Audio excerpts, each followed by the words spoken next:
Pathophysiology. First, a little bit of review. According to Huether and McCants 2017, the liver is composed of lobes, which are further separated into lobules. These are composed of columns of hepatocytes that are surrounded by sinusoids, which are lined by permeable endothelium and Kupffer cells. These sinusoids transport both arterial and venous blood, and they drain to the central vein of the lobule, eventually to the hepatic vein, and then to the inferior vena cava. Bile canaliculi, which are also in the hepatocytes, transport bile produced by the hepatocytes eventually to the common bile duct.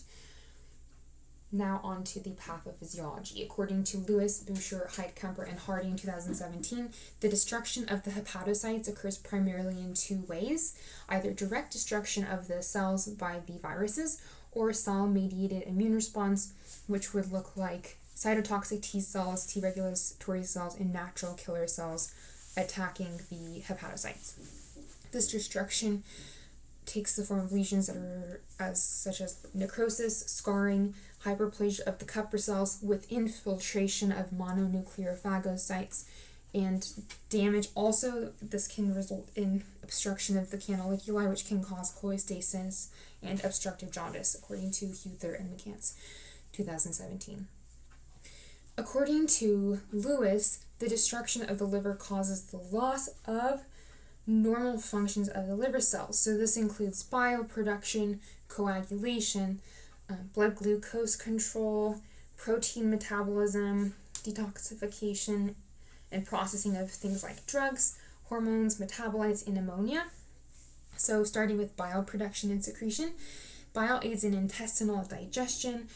It is an alkaline substance. It contains bile salts, cholesterol, bilirubin, electrolytes, and water, and is secreted by the canaliculi. This is very important for absorption, emulsification, and then absorption of the fat. This is according to Huether and McCants 2017.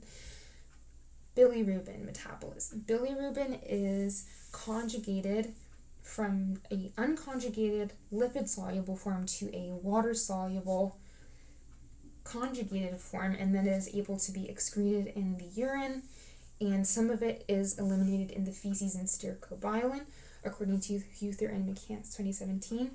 And so, according to Lewis et al., when we have decreased conjugation, this results in a buildup of bilirubin in the body, which causes jaundice.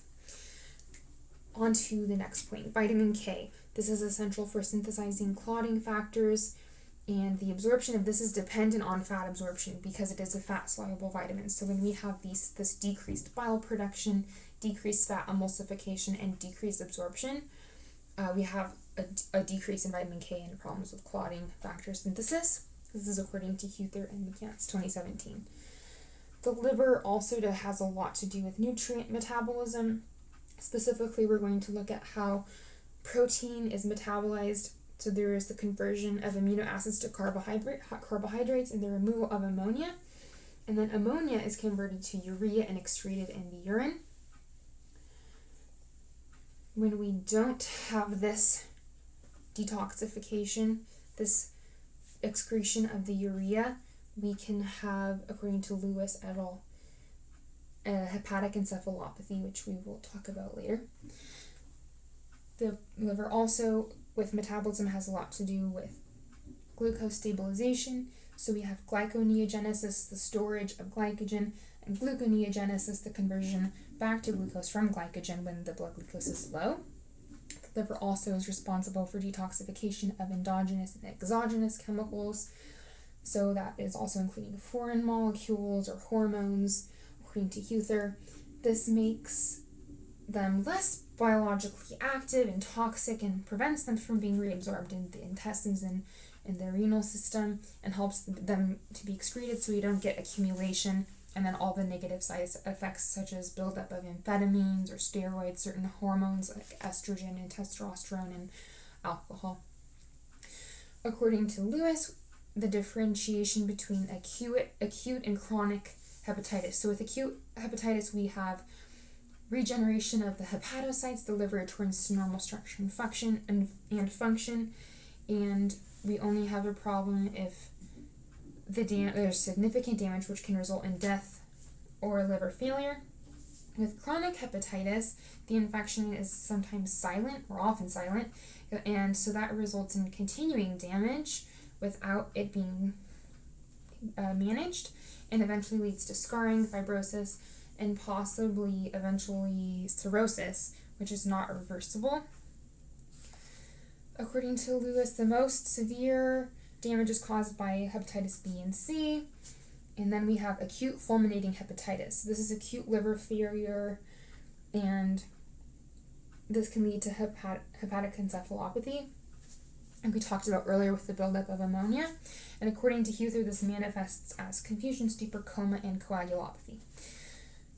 So quickly, the hyperplasia of the Kupffer cells mentioned earlier, according to Huther, this is in McCants, this is important because the macrophages are important cellular initiators of the inflammatory response. And according to Lewis et al., they are lining the sinusoids, as we talked about earlier, and they are removing the toxins from the blood. So the macrophages engage in adaptive immunity, they remove debris, and they also promote new growth. So the cytokines and growth factors released prevent further damage and also encourage healing, according to Huther.